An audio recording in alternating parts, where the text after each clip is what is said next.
Greetings, YouTube.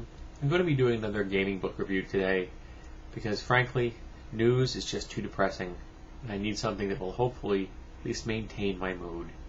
Today I'm going to talk about Slipstream for the Savage World setting from Pinnacle Press. And I've heard this game described as so close to being Buck Rogers, if it got any closer, they'd get sued. And they're right. Flash Gordon, Buck Rogers, Commander Cody, all of those classic 30s era Saturday afternoon serial heroes, adventurers, they're living and breathing in this game. This is not science fiction. This is not Larry Niven. This is not Arthur C. Clarke. This is science fantasy. This has very little to do with physics as we know it. The basic concept is that sometime in the future, they don't specify when, so I'm figuring I would probably nail it around the late 21st, early 22nd century. In a future from Buck Rogers and Flash Gordon, humans get sucked into a black hole, any black hole, in their spaceships. And they find themselves in a place, what is essentially the Sargasso Sea of the universe. It's where all the black holes dump whatever gets sucked into them into this place. So you don't get destroyed, you just get transported in a one-way trip. You can't get back out into this place where all the other people and planets and bits of debris have ended up because they got sucked into black holes. Now there aren't any whole planets here, they're little fragments. I mean, and by little I mean, some of them are thousands of miles wide, but no whole planets. And this entire place is essentially an atmosphere. It's got air everywhere. The areas between these little fragments is very, very thin. Think really high altitude, like top of Everest altitude of atmosphere. Yes, there is air up there, but unless you're wearing some kind of breathing apparatus, you are not going to be able to breathe it comfortably. So you can go from place to place in your spaceships, and the little planetary fragments have atmospheres, and they all have a 1G gravity, so you can adventure on them. Then you hop in your ships, and you head out into the space between these fragments, and it's free fall and very thin atmosphere. But you don't need to worry about hard vacuum, because there is no hard vacuum. There's also not a lot of sensible things that go on here. It's a whole lot of cliches, but they're cliches because the genre it's trying to emulate is nothing but a cliche at this point. So there are birdmen and lion men and tiger men and antelope men, and there is an evil Queen Anathraxa, who is the bad person and the person in charge of the entire area that's all these ships have ended up in.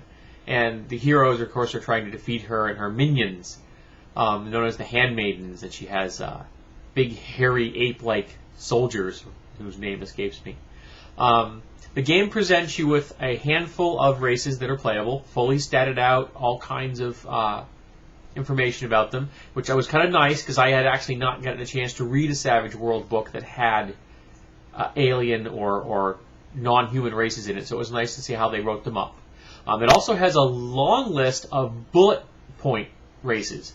Little short descriptions, just their hindrances and their edges, their stat bonuses, and one or two lines about them. So there's like 24 of these things in there. And it gives you a chart for coming up with your own race, how to balance off the hindrances and edges off of each other if you want to create your own race. So you could literally make thousands of races with this book. So if you're into that kind of thing, you like coming up with new races and stuff for any game, any genre, this is going to be of help to you. And of course, all of these races, if you take off the cliches, there isn't any reason you couldn't use lion men as genetically engineered warriors in a contemporary or near future Earth. Or same with the tigers, same with the other races. There's no reason you couldn't file the cliches off and still use them as completely viable races in another game, which is really cool. The setting has a lot of information in this. There is a whole lot of data available to you about the little fragments that people live on, the political structure that is ruled by Queen Anathraxa. There's a whole section of plot hooks in here. I mean, not necessarily full adventures, but just little tiny snippets that you could easily present to a player in a very fast manner. There is an adventure in here, and it's presented as in episodes, just like a Saturday afternoon serial. The book is excellent. It really completely conveys the Flash Gordon, Buck Rogers genre. You could just one book right here, and you could, and plus the Savage Worlds Explorer Guide, and you're good to go. You can play all kinds of things in that kind of classic Flash Gordon style. And one of the things this game does is it has rules for essentially you don't die. The bad guys don't ever get killed, and the heroes don't ever get killed. They get set back, or they get marooned, or they dodge just at the last second so they don't get killed, just like the serials. So the storyline continues. Of course, there's no reason you couldn't play it a lot far grittier if you wanted to. You can do what you want. But I think on a short-term campaign, it'd be a lot of fun to play a hero that you know is going to be there for the next game because he's the hero. So this is the second official Savage World books I've got. The Pirates of the Banished Main in this one.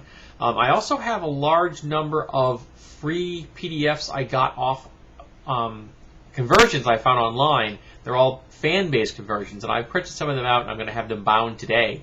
And so I'm going to actually hopefully be able to look at some of them because, I can't read large blocks of text on the computer screen. Anything over more than like 4 or 5 pages, and that's it. I need a book in my hand so I can sit down and read it. So hopefully I'll be doing a review of some of those in the near future as well. And because they're free, anybody can grab them. I will hopefully also in the near future be putting together a file of free things I've found on the net for all different kinds of role-playing systems. I have someone who asked me for this, so I'm going to poke around my hard drive and see what I can find and put together a list of the files and where I got them from with any luck. So if you like Buck Rogers, Flash Gordon, Commander Cody, and you like Savage Worlds, this book is a must-have for you.